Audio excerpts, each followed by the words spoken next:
Hello, viewers. Welcome to our podcast where we are going to be discussing the book Steps to Christ by Ellen G. White. My name is Ethel Musara, and I will let my panelists, lovely ladies here, to introduce themselves. You can introduce yourself.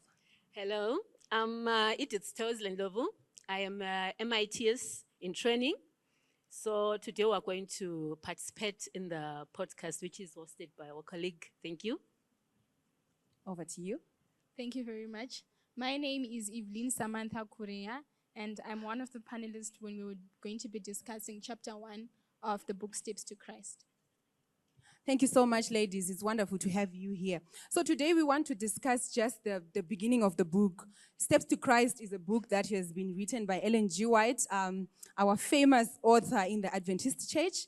And the book Steps to Christ has several chapters. Focusing on chapter 1, we are reflecting more on the title, which was God's love for man. So we are just going to delve into the discussion to understand from our reading, what is it that we came out with? So that whilst you're watching out there, you are also able to understand where this is coming from. And sometime you might also grasp a copy and read the book Steps to Christ. Starting with you, Samantha. I understand that looking at the chapter, it was not really a big chapter, but then I know you have some key takeaways that you took with you. I just want you to mention them. Don't worry about explanation or anything. I just want you to mention what are the key takeaways that you'd really want to tell us that you found exciting, or what was your aha moment when you were reading chapter 1 for the book Steps to Christ? Okay, thank you very much, Ethel, for the question. For me, chapter 1 really highlighted the depth of God's love. She said I shouldn't explain, but if you get to read the chapter, I'm encouraging everyone to go read on your own. But if you read the chapter 1, it really talks about how God's love for us is so great that he gave us his son to die for us. And one thing that I was actually discussing with my other friends was, in the book, Ellen White says, God loved Christ more because he loved us, because he came and died for us. So it means God loves us more than Christ. I wouldn't know. You just go and read to try and understand what that means. But that was one of my key takeaways in the book. And then the other key takeaway was the fall of men. In as much as we fell as Christians or as God's children, God decided, no, they cannot just be fallen human beings. I need to redeem them. So that's one of the key takeaways. The other one being God's pursuit for men. We were lost, and we were really lost. And God says, in your lostness, I'm the one who's going to be pursuing you. Half the time when we lose something, when someone decides to go away from us, we don't really take the initiative of looking for them. We're always like, they'll come back to me. But God, in our lostness, decided, let me go and pursue them, because that's how big his love for us is. So those are some of my key takeaways from the book. Thank you. Thank you so much, Samantha. I got that. God's love, just in general, that God loves us.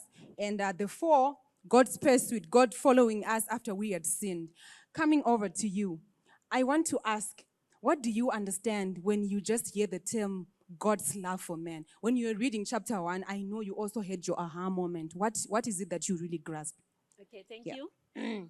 When I read the Steps to Christ, God's love for men, the thing that it really captured my mind is understanding the heart of God. And in the book of Steps to Christ, Ellen G. White writes, the heart of God is the heart of love. But what does that really mean to you and to me? How can we understand the depth of God's love for us?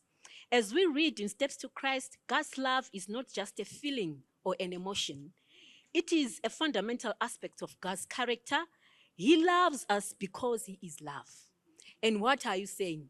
Do you love somebody because that person has done something for you?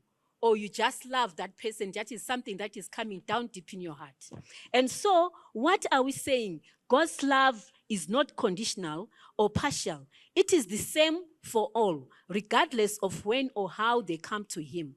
Even if, let's say, you were baptized today, God still loves you. The same as someone who has maybe Beth, she was an Adventist, but God loved everyone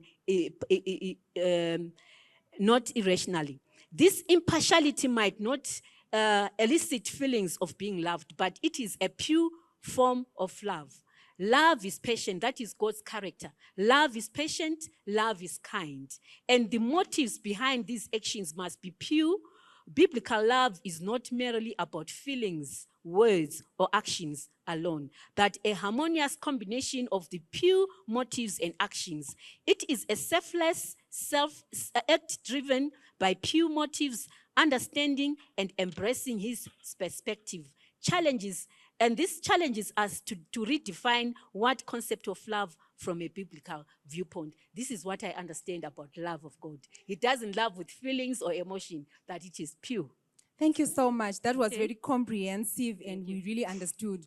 Thank you so much for watching our podcast. I would really want to say, come again next time and do have another session with us. God bless you all. Thank you.